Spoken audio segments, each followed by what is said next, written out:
Power in the wrong hands is a dangerous thing. Some people believe a badge makes them untouchable, that they can do whatever they want without consequences. But what happens when the very person they try to abuse is connected to a force greater than they ever imagined? This story takes place in a small town, one of those places where people pretend everything is fine, where the racism isn't loud, but it lingers in the air like smoke. It was the kind of town where black families were watched a little too closely, where police pulled you over just to check things out. Jamal had only been living here for a month. He was 17, a good kid, always respectful. He didn't get into trouble, didn't hang with the wrong crowd. He was just trying to enjoy his summer before his senior year of high school. His father, Marcus Williams, had taken a new job in town, something about an important leadership position, though Jamal didn't know all the details yet. That afternoon, Jamal had walked to the corner store, something he'd done 100 times before in his old city. He grabbed a cold soda, paid, and stepped outside, letting the summer heat hit him. Just as he twisted the cap open, he heard the sound of tires screeching. A police cruiser. The car pulled up fast, stopping just a few feet away from him. The door swung open, and out stepped Officer Reynolds. Reynolds had been on the force for years. He had a reputation, especially among the black folks in town. He liked to throw his weight around, liked to remind people who was in charge. And now, his eyes were locked on Jamal like a predator spotting its prey. "Hey, you!" Reynolds barked, walking toward him. Jamal froze, confused. "Me?" "Yeah, you. What are you doing here?" Jamal glanced around, unsure if he was even being serious. "Just getting a drink." Reynolds smirked, like he'd caught Jamal in a lie. "Oh yeah? You sure about that?" Jamal frowned. "Yeah, I literally just came out of the store." Reynolds stepped closer, squinting at him. "You match the description of someone we're looking for." Jamal's stomach sank. "Here we go." "What description?"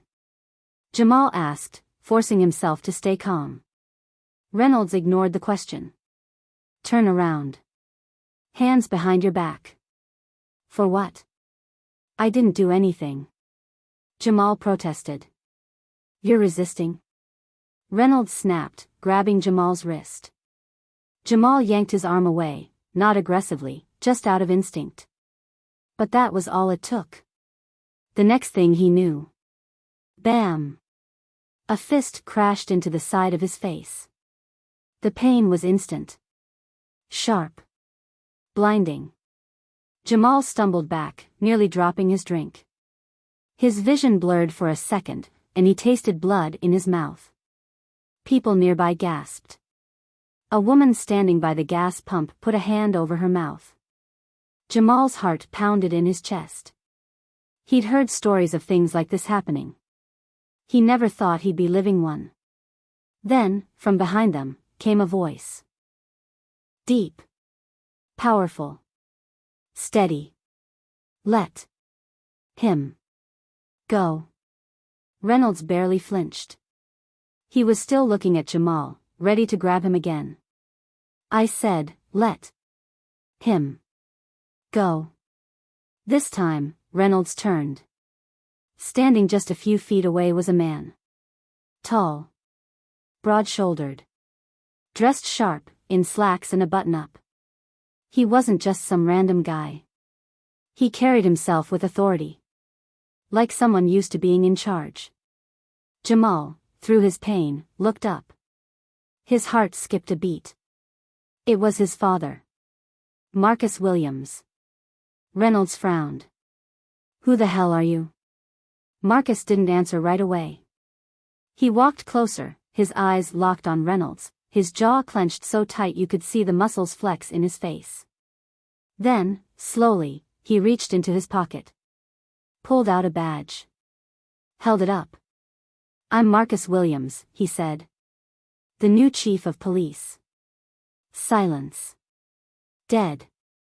Silence. Reynolds blinked. Looked at the badge. Looked at Marcus. Looked at Jamal. The weight of what just happened hit him like a truck. Jamal was still holding his face, his cheek throbbing where Reynolds' fist had landed.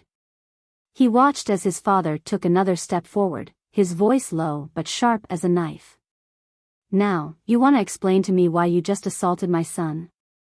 Reynolds opened his mouth. Nothing came out. He tried again. I thought he was." Marcus didn't blink. "You thought what?" Reynolds stuttered. He fit the description of a suspect." Marcus' nostrils flared. "Oh. And what's that description? Black? Young? Minding his own business?" Reynolds had no answer. Marcus tilted his head slightly. "You know, I read up on this town before taking this job.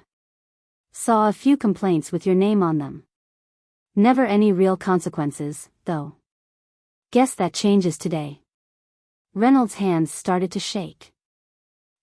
Chief, I didn't know." "You didn't know who he was?" Marcus cut in. "And that matters? So if he were just some other black kid, it would have been fine?" Reynolds swallowed hard. Marcus extended his hand. "Badge. Now." Reynolds hesitated. Marcus didn't move. "I said now." Slowly, Reynolds reached for his badge, unpinned it from his uniform, and placed it in Marcus' hand. Marcus turned to Jamal. "You okay, son?" Jamal, still in shock, nodded.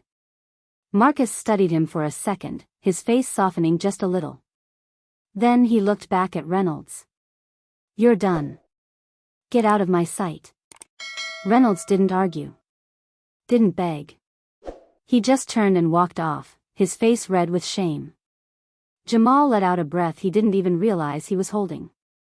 His father placed a firm hand on his shoulder. "Come on," Marcus said. "Let's go home." As they walked away, Jamal felt something he hadn't felt in a long time. Relief. For once, the system hadn't failed him. For once, justice had been served. And for once, a racist cop learned that power means nothing when you use it the wrong way. Hey everyone, if this story moved you, if it made you think, or if it reminded you why we need to keep having these conversations, please take a moment to like this video. It really helps spread awareness. I'd love to hear your thoughts, so drop a comment below. Have you ever witnessed or experienced something like this? Let's talk about it. And if you believe stories like this deserve to be told, make sure to subscribe to the channel.